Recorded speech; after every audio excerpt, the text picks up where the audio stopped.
তারা শুকর করে না কিন্তু স্বীকার করে, সেই জন্য তাদের উপর লশদীদুল আযাব, আযাবের কঠিন আযাব তাদের সম্মুখীন করতে হবে। মাননীয় স্পিকার, এটা তো আসলে ভুল ব্যাখ্যা হচ্ছে, এটা খুব ভুলভাল বিষয়।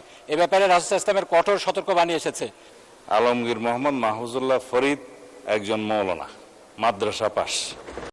চাল, ডাল, তেল, নুন, পেঁয়াজ, রসুন, চিনি সহ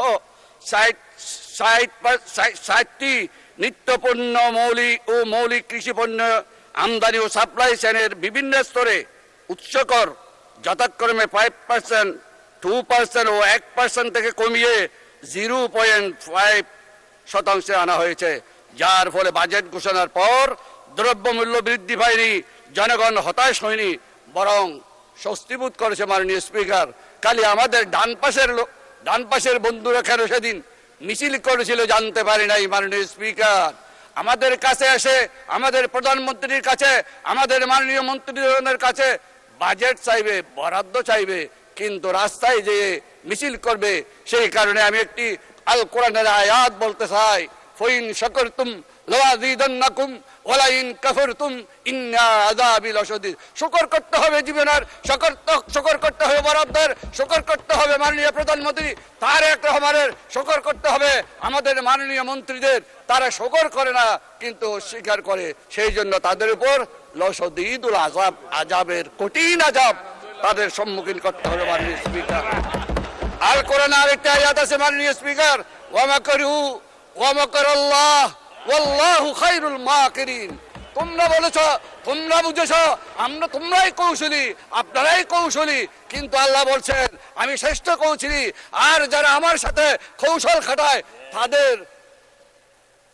তাদের অবস্থা খুবই শোচনীয়। মাননীয় স্পিকার, আসলে মাননীয় স্পিকার, কোরআন হাদিসের আয়াত এবং যেই রাসূল ইসলামের বাণীগুলো আছে এগুলো তো আসলে ঠাট্টা বিদ্রুপের বিষয় না।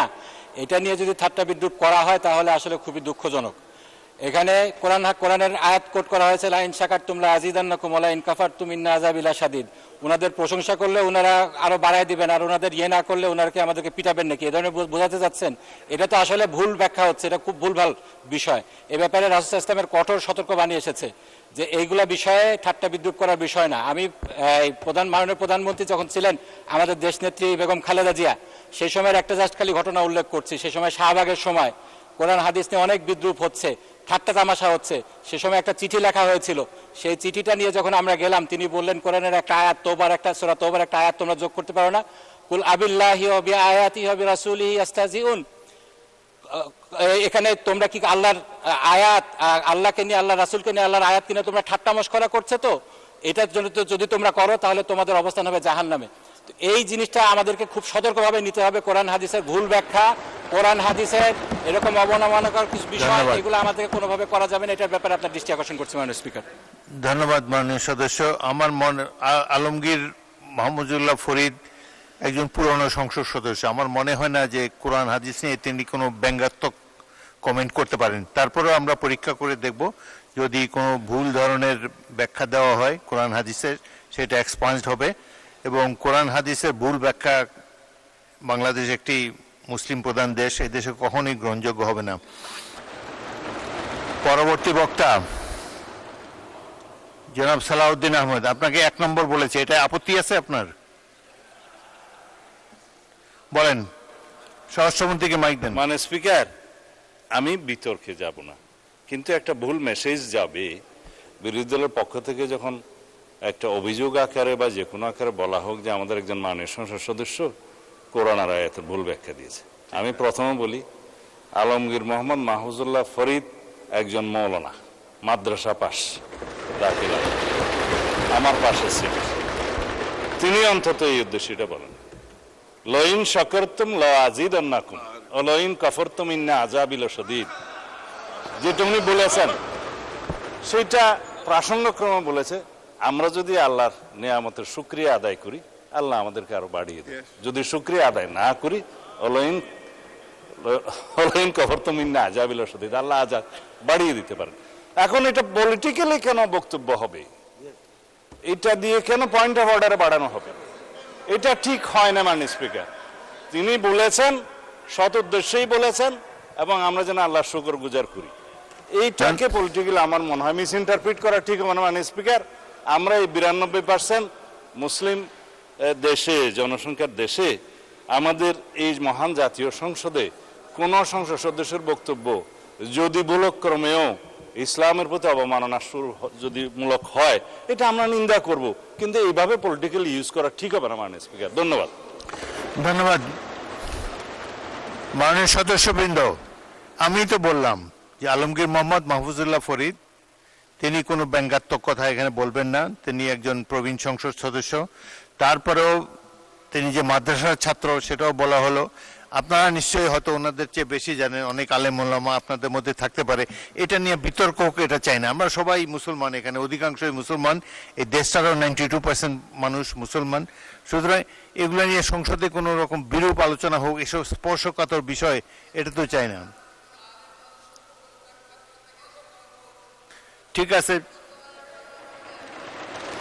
সেটা আমি ইতিমধ্যে মাননীয় সদস্য আমি বলেছি, আমি পরীক্ষা করে দেখব যদি না না মাইক ছাড়া বলবেন না,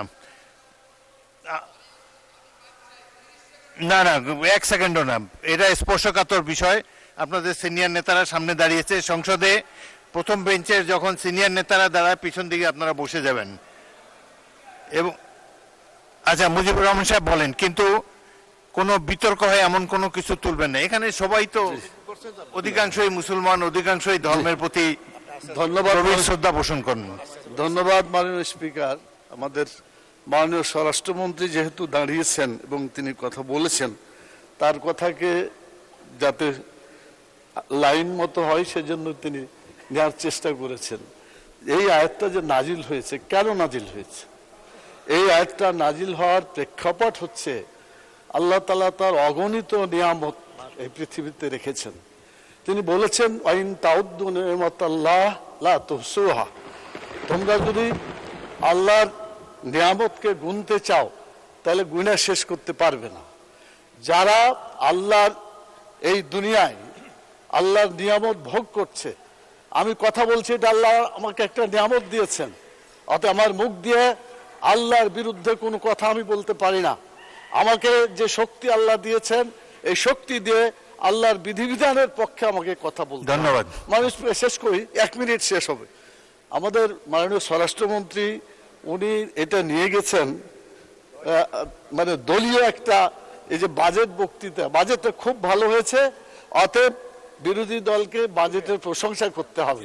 এইটা যদি প্রশংসা না করে তারপর আজাব আসবে, এই দিকে নিয়ে গেছিল উনি। এই কথাটা মোটেও সঠিক না। আমি বলতে চাই যেটা, ধন্যবাদ, কথা এটাই হয়েছে মাননীয় স্পিকার। আমার মনে হয় আপনি যদি প্রয়োজন মনে করেন একজন আলিমের কাছে যে বলবেন, কোন মানুষের অবদানের কথা এখানে বলা হয়নি। ধন্যবাদ। মহান